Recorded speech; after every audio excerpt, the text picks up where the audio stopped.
नमस्कार, times of Swaraj में आप सबों का स्वागत है। मैं हूं संतोष सिंह और आज हम टाइम्स ऑफ स्वराज में बात कर रहे हैं कि शिक्षक आंदोलन को लेकर या शिक्षक बहाली को लेकर सरकार की जो नज़रिया है और के पाठक जिस स्तर पर कार्रवाई कर रहे हैं शिक्षा विभाग से जुड़े कर्मचारी और प्रोफेसर और मास्टर के ऊपर, उसके पीछे सरकार की मंशा क्या है, क्या चाहती है सरकार, या फिर सरकार जिस तरीके से काम लेना चाह रही है या शिक्षा विभाग को जिस तरीके से एक नए संरचना में ढालने की कोशिश कर रही है, उसके पीछे सरकार की मंशा क्या है, समझने की जरूरत है। देखिए, सरकार कहीं न कहीं इस शिक्षक बहाली को लेकर अलोकप्रिय हुई है, जनता की नज़र में भी और जो शिक्षक बहाल हैं उनके नज़र में भी। भले 5,000 से लेके आज सैलरी 40,000 पहुँच गया हो, लेकिन शिक्षक न समाज के प्रति जिम्मेवार हैं न सरकार के प्रति जिम्मेवार हैं। ये चीज़ें दोनों जो समाज का लोग हैं वो भी नीतीश को गाली देते हैं कि कैसे मास्टर को बहाल कर दिए हैं, और मास्टर भी नीतीश को गाली देता है। तो ये जो गाली देने का जो सिलसिला बरसों से चला आ रहा है, हमें लगता है कि नीतीश उसका फाइनली ऑपरेशन करने का मूड बना लिया है और इसी मूड के तहत कहीं न कहीं के पाठक को शिक्षा विभाग का अपर मुख्य सचिव बनाया है। और के पाठक के काम करने की शैली किसी से छुपी हुई नहीं है और वो किस स्तर पर काम करते हैं ये भी किसी से छुपी नहीं हुई है। लोग भले ही कह दें कि उत्पाद विभाग में वो फेल हो गए हों, लेकिन उत्पाद विभाग में जो उनके रहते हुए हो रहा था, उनके हटने के साथ बहुत सारी चीज़ें बदल गई हैं, ये भी एक फैक्ट है। तो फिर शिक्षा विभाग में नीतीश चाहते क्या है और किस स्तर तक चाहते हैं? क्योंकि 2 दिन पहले विधानसभा घेराव के लिए जो टीचर आए थे उनके खिलाफ दंडात्मक कार्रवाई शुरू हो गई है, उनके निलंबन की प्रक्रिया शुरू हो गई है। और आज जो शिक्षक बीजेपी के द्वारा आहूत विधानसभा मार्च में आएंगे, उनको डिसमिस करने की भी पूरी तैयारी है और के पाठक ने इसको लेकर पत्र भी जारी कर दिया है। इतना ही नहीं, जितने छात्र या फिर शिक्षक के नेता हैं उनके घर रात 11 बजे पुलिस पहुंच चुकी है और उनको हिदायत दे दिया है कि छुट्टी पर हैं तो आप जाकर ड्यूटी ज्वाइन कर लीजिए, और अगर आप ड्यूटी ज्वाइन नहीं करेंगे तो आप पर कार्रवाई होगी। जरा इन चीज़ों को समझिए कि 2014 के बाद देश में जो मजदूर आंदोलन है या सरकारी कर्मचारी के आंदोलन का जो स्वरूप है, वो सारी चीज़ें अब बदल गई है। अब आप वो मनमानी नहीं कर सकते जो मनमानी आप करते रहे। मतलब मनमानी मतलब अपनी मांग को लेकर आप सड़क पर उतरते थे, धरना प्रदर्शन करते थे, उस पूरी राइट को माननीय प्रधानमंत्री मोदी जी ने आपसे छीन लिया है। अब आप इस पर ज़्यादा दिमाग नहीं लगा सकते हैं कि आप बिहार में बीजेपी की सरकार में नहीं है तो हम आंदोलन कर लेंगे और उसकी कोई बात नहीं, क्योंकि उन्हीं धाराओं के तहत यहाँ भी कार्रवाई करेगा। कोई भी सरकारी अधिकारी किसी भी तरीके का संगठन नहीं बना सकता है। ये के पाठक ने बासा के निबंधन को रद्द करके हाईकोर्ट के उस जजमेंट के सहारे साबित कर दिया है कि अब आपको कोई राइट नहीं है, आप सरकारी कर्मचारी हैं तो किसी भी तरह के आंदोलनात्मक कार्रवाई में आप शामिल नहीं हो सकते।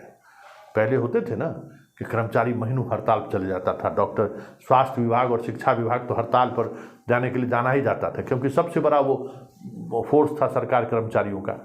अब आप आंदोलन पर जाइएगा तो जेल, जाइएगा तो नौकरी खत्म, कोई नेता नहीं बता सकता है, क्योंकि अब देश का मानसिकता बदल गया है। यहाँ जब लिखने पर जेल हो जाता है, कहीं कुछ बोलने पर जेल हो जाता है, तो फिर आप तो सरकार के मुलाजिम हैं, आपका तो कोई राइट ही नहीं है इस तरीके की बात को लेकर आंदोलन करने का। और कई जजमेंट भी ऐसे आ चुके हैं। और जब से सरकारी काम में बाधा वाला मसला कॉन्ग्रेजेबल हो गया है, आप तो ऐसे ही घिर गए हैं। आप आंदोलन करने के लिए सड़क पर उतरिएगा, उस सड़क पर जिन लोगों को, सरकारी कर्मचारियों को कुछ समस्या है, सरकारी कर्मचारी ये केस करेगा आप पर, काम आप बाधा डाल रहे हैं। आंदोलन स्थल बना दिया गया, आप वहाँ आंदोलन कीजिए, लेकिन उससे बाहर आप नहीं निकल सकते। निकलने की कोशिश करिएगा, आप पर केस होगा। अब पहले वाली डेमोक्रेटिक व्यवस्था नहीं है, वो आज़ादी के आंदोलन के दौर के बाद काफ़ी दिनों तक वो चीज़ें चली। अब वो चीज़ें इस देश में चलती हुई नहीं दिख रही है। अब देश का प्रशासनिक महकमों का जो एक माइंडसेट है वो पूरी तरह से बदल गया है, क्योंकि सरकार की सोच ही बदल गई है कि आलोचना हम नहीं सुन सकते, चाहे किसी भी स्तर की आलोचना क्यों न हो। हम आप देख लीजिए ना कि भारत सरकार के नौकरी में कई वर्षों से वर्षों वैकेंसी नहीं आ रहा है, हर कोई खामोश है। लड़ाई कहाँ लड़िएगा? जब तक बीजेपी सरकार में थी कहाँ थे आप लोग? आज आपको दिखाई दे रहा है, जिससे राजपत्रित कर्मचारी घोषित करने के लेके तमाम नेता बयान दे रहे हैं। बीजेपी के ही वित्त मंत्री थे, सुशील मोदी जी भी इस राज्य के लंबे समय तक वित्त मंत्री रहे हैं। वो तो मानदेय भी बढ़ाने के पक्ष में नहीं रहते थे। तो राजपत्रित कर्मचारी, हम विपक्ष में हैं तो हम घोषित कर दिए कि हम राजपत्रित कर्मचारी बनाएंगे। 10 लाख घोषणा याद है, 2 करोड़ घोषणा याद नहीं है। जब 2 करोड़ पर अगर आप आपत्ति सड़क पर नहीं उतरिएगा और 10 लाख पर उतरिएगा, वैसी डिवीज़न हो जाएगा आपके आंदोलन का। मोदी जी जो भरोसा दिलाए थे उतने लोगों को रोजगार मिला, और आज बीजेपी 10 लाख पर रोजगार पर सड़क पर उतर रही है। तो जैसे ही ये चीज़ें सामने आएंगी, राजनीति शुरू हो जाएगी। क्यों बीजेपी राजनीति कर रहा है? 2 करोड़ नौकरी तो वो दिया नहीं है, तो 10 लाख पर यहाँ सड़क पर उतार के डंडा खिलवा रहा है। और इस राजनीति को अगर आप नहीं समझ रहे हैं तो फिर इसी तरीके से चीज़ें चलती रहेंगी। आपका कहाँ इस्तेमाल हो रहा है, किस तरीके से इस्तेमाल हो रहा है, ये भी समझने की ज़रूरत है। और बिहार में शिक्षा को लेकर जो चीज़ें सामने आई हैं, तमाम शिक्षक, इसमें बहुत सारे पढ़ाने वाले भी शिक्षक हैं, लेकिन शिक्षकों की भूमिका को लेकर समाज भी संतुष्ट नहीं है। समाज को भी लगता है कि मास्टर बैठ के ही दरमाहा लेता है, मध्याह्न भोजन लूटता है। ये जो मानसिकता भ्रष्टाचार को लेकर शिक्षक के प्रति जन्म लिया है, शिक्षा और शिक्षा से जुड़े हुए जो शिक्षक हैं उनके प्रति समाज में भी अब वो श्रद्धा का भाव नहीं है। जिस भाव के रूप में शिक्षक का सम्मान हुआ करता था, शिक्षक के साथ पूरे गांव के लोग खड़े हुए थे, आज भी है कि कई ऐसे शिक्षक जिनका तबादला होता है तो लोग बच्चे रोने लगते हैं, उस तबादला के खिलाफ लोग धरने पर बैठ जाते हैं कि अच्छे शिक्षक, मतलब पढ़ाने वाले शिक्षक का आज भी सम्मान है। लेकिन आज देखिए इस तरीके के कितने लोग हैं पढ़ाने वाले शिक्षक, और उनका मानसिकता क्या है पढ़ाने को लेकर। तो जिस तरीके से बहाल हुए और बहाली के बाद जो उनका रवैया है, उससे समाज के लोग भी उनके साथ खड़े नहीं हैं। ये कई बार मौके पर देखा गया है, और सरकार की आलोचना इस वजह से होती ही है कि सारे ऐसे लोगों को वो बहाल कर दिए हैं जिन्हें पढ़ाने नहीं आता है। इसमें जो बढ़िया टीचर है वो भी मरे जा रहे हैं। तो इस स्थिति में जो के पाठक कार्रवाई कर रहे हैं, उस कार्रवाई को लेकर शिक्षक संघ कितना भी हल्ला कर ले, अब वो संघ की हैसियत नहीं रही। माध्यमिक शिक्षक संघ, उच्चतर शिक्षक संघ, पटना में कई दफ्तर भी बने हुए हैं, अब वो स्थिति नहीं है। अब वो दौर गया, क्योंकि राजनीति बदल गई है। अब राजनीति में संगठन का कोई मतलब नहीं है। राजनीति में संगठन का महत्व उस दौर में था तो राजनीति चलती थी। अब वामपंथी नहीं है, वामपंथियों को लोग पसंद नहीं करते हैं, तो संगठन कहाँ से खड़ा होगा? लड़ाई तो वही लड़ते थे ना, मजदूरों के लिए, शिक्षकों के लिए, कर्मचारियों के लिए, मजबूती के साथ। सड़क पर डंडे खाते थे, वही सड़क पर मांग लेके धरना प्रदर्शन वही करते थे। तो वामपंथी को जब आप लोग ख़त्म कर दिए, जब वही नहीं रहा, चुनाव लड़ता है तो जमानत जब्त हो जाता है। धीरे धीरे कितना विधायक बिहार में हुआ करते थे, घट के कितने पर आ गए हैं। तो जब वो विचारधारा ही नहीं रहा आप में, आपका खुद विचार पूंजीवादी हो गया, तो फिर आंदोलन के सहारे सरकार को कैसे आप मजबूर कर सकते हैं? भाकपा माले को कुछ विधायक बढ़ाया है तो भी राजद के साथ, महागठबंधन के साथ मिलकर चुनाव लड़े हैं, इसलिए उनका बढ़ा है, और वो उनका कभी ये एजेंडा नहीं रहा है। हाँ, अब ये CPM CPI का जो यूनियन वाला एजेंडा है, या यूनियन वाली जो ताकत रही है अभी तक, उस ताकत की तरफ अपने आप को मोड़ रही है भाकपा माले। अभी भाकपा माले तो गाँव में ज़मीन के लिए लड़ाई लड़ता था, वहाँ उसकी लड़ाई थी प्रखंड मुख्यालय से लेके पंचायत तक। अब ये चाहते हैं कि शिक्षक के आंदोलन के सहारे हम राज्य स्तर पर स्थापित हों, लेकिन अब तो वो राजनीति ही नहीं रहेगी। पूरे देश में मार्क्सिज्म और वामपंथ हाशिए पर है, वो खुद टिका हुआ नहीं है। नहीं तो जिस तरीके के फैसले लिए गए हैं हाल के वर्षों में, वो फैसले इसलिए लिए जा रहे हैं कि ये जो संगठन है वो संगठन कमज़ोर हुआ है। उस संगठन के प्रति लोगों कर्मचारियों में जो देखते हैं, रोज बैंक वाला हड़ताल करता है, कर्मचारी क्या हो रहा है, क्योंकि अब संगठन ही नहीं है। जो हड़ताल करने वाले लोग जो हड़ताल करते हैं, जब वोट का समय आते हैं तो फिर बीजेपी के साथ चले जाते हैं, कॉरपोरेट के साथ चले जाते हैं।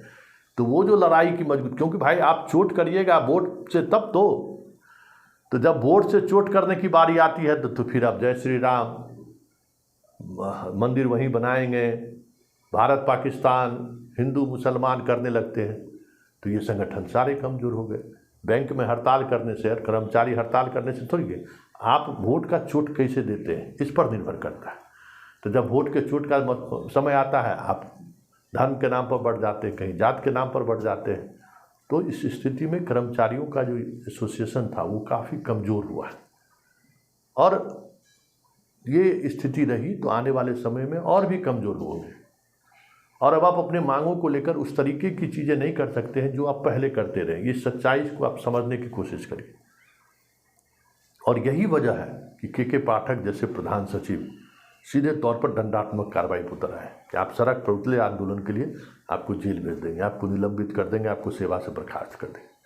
डोमिसाइल नीति को लेकर सड़क पर उतरे तो डोमिसाइल नीति को सरकार ने मजबूती से ताल ठोक के कह दिया कि हम इसमें बदलाव नहीं कर सकते। उस तमाम परिधियों पर अभी आप गौर कीजिए, तमाम राजनीतिक माहौल पर गौर करिएगा तो सरकार जो जाति की राजनीति करता है, वो सरकार जातिगत जनगणना को लेकर जो माहौल बनाना चाहते थे, वो माहौल भले ही हाई कोर्ट और सुप्रीम कोर्ट के हस्तक्षेप की वजह से नहीं बन पाया, लेकिन टीचर आंदोलन उस माहौल को जन जन तक, गांव गांव तक पहुंचा दे तो कोई बड़ी बात नहीं होगी। और ये सरकार तो यही चाह रही है ना। डोमिसाइल नीति के तहत किसको टारगेट किया जा रहा है, और कौन से शिक्षक नेता के घर पुलिस रात पहुंची थी, ज़रा गौर करिए ना। क्योंकि आप खुद दोहरे चरित्र में जी रहे हैं। संगठन के नेता हैं, 2 करोड़ वाले पर चुप्पी रहता है और 10 लाख वाले पर आप सवाल कर रहे हैं। पेंशन योजना खत्म हो गया, चुप्पी साधे हुए हैं, बिहार में राजपत्रित कर्मचारी घोषित करने के लिए मार कर रहे हैं। तो ये जो दोहरा चरित्र संगठन से जुड़े हुए लोगों का जो सामने आया है, यही वजह है कि के पाठक जैसे लोग, नीतीश कुमार जैसे मुख्यमंत्री आप पर दंडात्मक कार्रवाई करने के लिए प्रेरित हो रहे हैं। कुछ नहीं होने वाला है, ध्वस्त करो इन लोगों को। अब देखिए क्या होता है। तैयारी जोरों पर है, सड़क पर उतरेंगे, पिटाई भी खाएंगे, नौकरी भी जाएगी, क्योंकि देश बदल चुका है।